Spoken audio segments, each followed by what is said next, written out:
Seja muito bem-vindo ao curso de Prestação de Contas Eleitorais. Na aula de hoje, o professor Dr. Paulo de Tarso Neri vai falar das mudanças da Lei 13.165 de 2015 e as suas implicações ao registro de candidatura. Bons estudos a todos!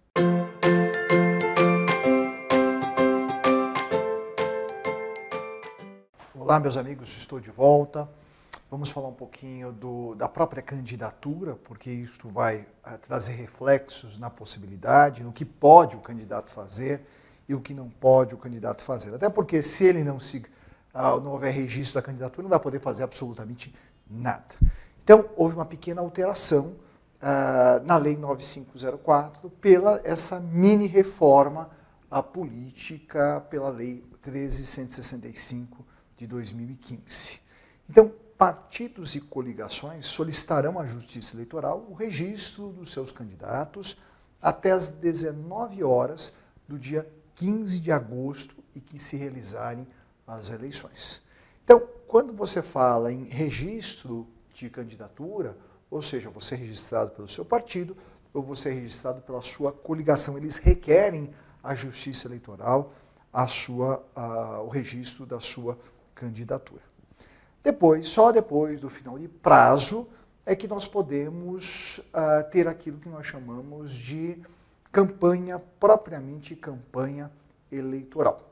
Como é que funcionava antes, para que vocês possam não cometer equívoco, nem vocês, e nem, obviamente, nem o partido, e muito menos a coligação? Antes você tinha 3 meses de campanha eleitoral. Agora não. Antes da reforma em 2015, ou seja, na redação original da lei. Hoje você tem muito menos, você tem 45 dias, que se iniciam no dia 16 de agosto de 2016, para você que vai ser candidato a vereador ou para você que vai ser candidato a prefeito. Tem um tempo muito menor. E olha que interessante que é a lei. A lei manda reduzir os gastos com despesas eleitorais, despesa do candidato a vereador ou despesa do candidato a prefeito. Faz isto com base no quê? Com base na diminuição do tempo que nós temos da duração da campanha. Então, como era? Nós tínhamos de campanha eleitoral 3 meses anteriores ao dia da eleição, hoje nós temos 45 dias, ou seja, com início em 16 de agosto de 2016. Por que 16 de agosto? Fácil, porque é no dia 15 que termina o prazo para o registro das candidaturas. Então, quando eu falo nesse pleito, que é o pleito de 2016, esta consequência de alteração da data de registro da candidatura e do tempo de campanha eleitoral acaba trazendo consequências expressamente previstas na lei em relação às convenções partidárias. Ou seja, as convenções partidárias precisam ser, obviamente, de modo anterior. Elas vão do dia 20 de julho ao dia 5 de agosto. Professor, então, se for feita uma convenção partidária de um partido X no dia 15 de julho, ela é válida? Ela é absolutamente inválida. A convenção, mesmo que seja para aclamação de um candidato ou de candidatos, tem que ocorrer do dia 20 de julho ao dia 5 de agosto de 2016. Olha que fato interessante. Se nós não tivéssemos essa alteração legislativa, já estaríamos em campanha. Aliás, vocês já estariam em campanha. Só que nós tivemos. Então, aquilo que começava em junho, agora só começa em agosto. Então, eu tenho. Olha, tem outro fato interessante. De 20 de julho a 5 de agosto, tenho as convenções. Eu fui nomeado, indicado pela convenção do meu partido como candidato a prefeito ou como candidato a vereador. Posso começar a fazer campanha? Não. O partido tem que pedir o registro na Justiça Eleitoral. Bom, mas, professor, a convenção ocorreu no dia 20 de julho. No dia 21, o partido pede o registro da minha candidatura. Posso começar a fazer campanha eleitoral? Não. Só a partir do dia 16 de agosto, quando se findarem os prazos para que todos os partidos registrem os seus candidatos. Então, a regra anterior, em relação à regra atual, há uma modificação muito grande. E a pergunta é, e se o partido, ou se a coligação, e se eles esquecerem de mim? Qual é a minha situação? Ou melhor, vamos deixar mais claras as coisas. Digamos que eu venço a convenção, eu sou candidato a prefeito de um município qualquer, município X, ou candidato a vereador no município Y, pelo partido, só que naquele prazo, ou seja, até o dia 15 de agosto, o partido não protocolou, não requereu o registro da minha candidatura. E aí? Olha que interessante o que diz a lei hoje, essa lei da mini-reforma eleitoral. Caso o partido político ou a coligação não solicite o registro dos candidatos escolhidos, ou de um candidato, durante a convenção, esses poderão fazê-lo no prazo máximo de 48 horas seguintes à publicação da lista. Então, dia 15 de agosto, encerra-se o prazo para registro, pedido e registro das candidaturas. O Tribunal Regional Eleitoral faz o quê? Imediatamente ele publica uma lista dos candidatos. Meu nome não consta lá, mas eu fui aprovado em convenção.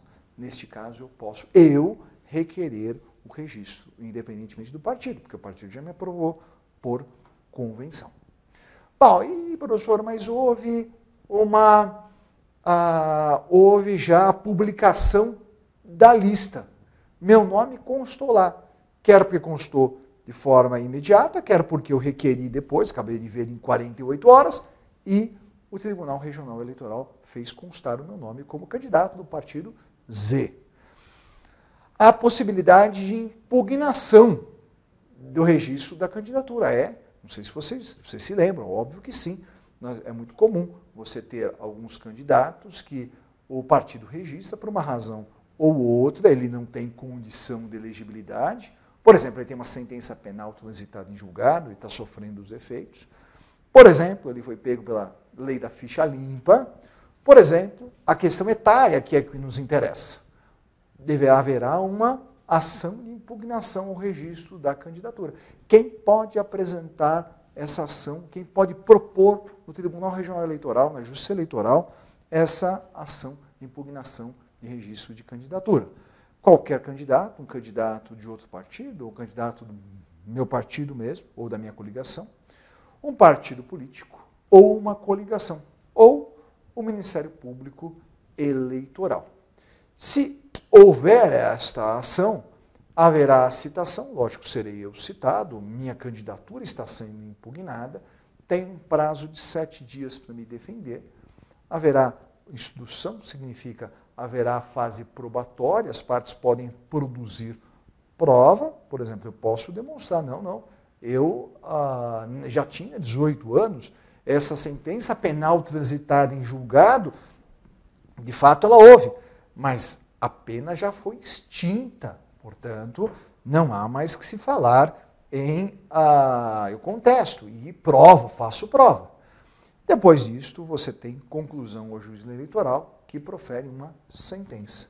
Bom, a sentença pode ter dois sentidos. Primeira sentença, ela acolhe o pedido de impugnação, portanto, cancela o registro da minha candidatura. Segunda possibilidade, não. Ela julga improcedente o pedido de impugnação, portanto, mantém a minha candidatura. Por um lado ou por outro, cabe recurso, sim.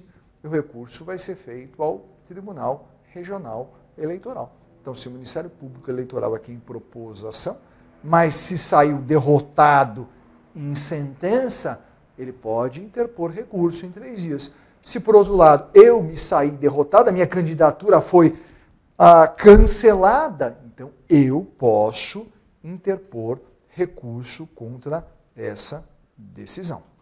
Então aí eu tenho a questão da impugnação ao registro das candidaturas. Eu encerro esse módulo um pouquinho mais curto para que eu não entre em outro tema que vou fazer a seguir.